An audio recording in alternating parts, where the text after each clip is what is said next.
Hello and welcome to episode 15 of Michaelanius. Usually I start off with like a bit of an introduction before I jump into the example, but today's topic is real fucking boring, so in the interest of not having you immediately run away because you're going to be like, why do I care about this? I'm going to start off with the example, right? Imagine if you won an electric car of your choice.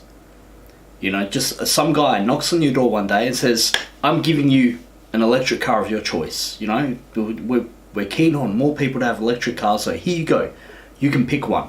And they offer you like a BMW IS3, a Tesla Model S, a Nissan Leaf, a Jaguar I-Pace, a Hyundai Ioniq, and whatever Toyota's one is. And they say, here you go, here's 8 selections. Pick one right now. Which one do you pick? Do you if you don't have the time to research the pros and cons of each one of those cars, which one do you pick? You kind of just go off the brands, don't you? I mean, I'd probably go for the Tesla because I like the brand Tesla. Although the Jaguar, that's a good brand too. And that's kind of where today's topic is going. About when you know nothing about something and you just go off the branding. Because today's about elections. We've currently got in WA like a local government review is going through. You know, they're looking at all of the local government procedures, laws, you know, everything to do with local government, the Local Government Act, and they're just rebuilding it from the ground up and, you know, seeing whether everything is where they want it to be.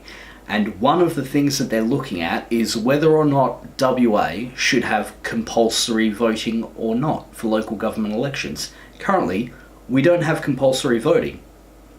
I think that's a good thing. Because in this situation where the guy is going around door to door and he's saying, you're getting an electric car, pick one from this list. That's kind of the equivalent of getting your ballot paper in the mail and it's saying, pick one of these candidates from the list. The thing about having non-compulsory voting, though, is it means that in WA, the only people who bother to vote in local council elections are people who actually give a shit about local council elections. Say, for example, of the guy going around offering people cars, it's only the people who have some interest in electric cars who would be like, okay, I can know what these cars are, I know which ones are good, I know which ones aren't. You know, I can pick the best one for me. When you force everyone to pick, they'll just be picking either randomly or just going off the brand. Currently, in WA, we do not have like a big focus on political parties in local councils. Like it's kind of acknowledged that some councils are a little more one way than another. Like I'd be fully expected that Fremantle is far more Greens based than the city of Melville, which would be much more Liberal based. Like you can basically tell off the federal seats what the local councils are, because people tend to vote the same way.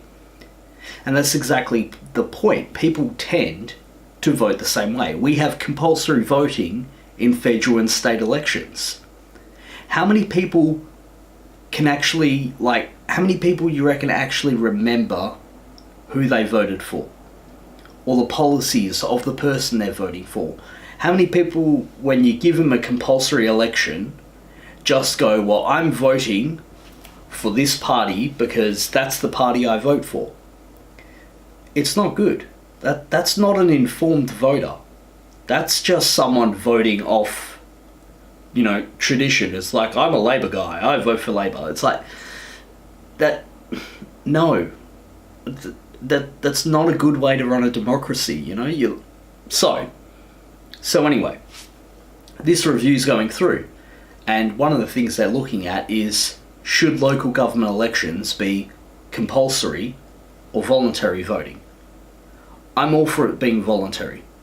The only people who vote are people who actually give a shit. Sure, there might be the people who call up and try to talk your ear off for half an hour, but they give a shit. They actually care. The problem with making it compulsory is you incentivize branding. Currently, none of the candidates you get in local government elections are overtly political. We've at least got this kind of culture going on where everyone acknowledges that no one likes state and federal politics in local council. They're like, nah, you keep that. You keep your state politics with the state politics. We'll vote for you in the state election. You keep your shit out of our local governments. We like, the local people in there. It's at least, acknowledge that that's what people like. You still get all of the same characters coming in, all of the councils get stacked with people who are like, oh yeah, I'm entirely independent. What's your day job? Oh, I work for the local member. It's like, whoa, yeah, you're not entirely independent, are you? But at least they're pretending to be independent at that point. The problem if you make it compulsory is instead of just having that very motivated 30%, you get the unmotivated 70% jumping in on those elections as well. The people who go, I vote for the party that I vote for. They'll open it up. And if you're the first person who goes, well, I won pre-selection from the dickhead party, and all the people who vote for the dickhead party go, well, this guy's from the dickhead party, I'm voting for him. All of a sudden it incentivizes people to just vote on party lines. The independents will all disappear from local governments. You'll just end up with another layer of government with the exact same bullshit that you get in federal and state politics. So, yeah, anyway. Electric cars. Cool shit, right?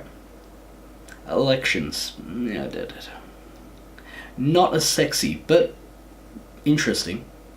Yeah. Anyway, let's do this again sometime. Ooh. This has been Miscellaneous Mike. Please remember to like, comment, and subscribe, and I'll see you around.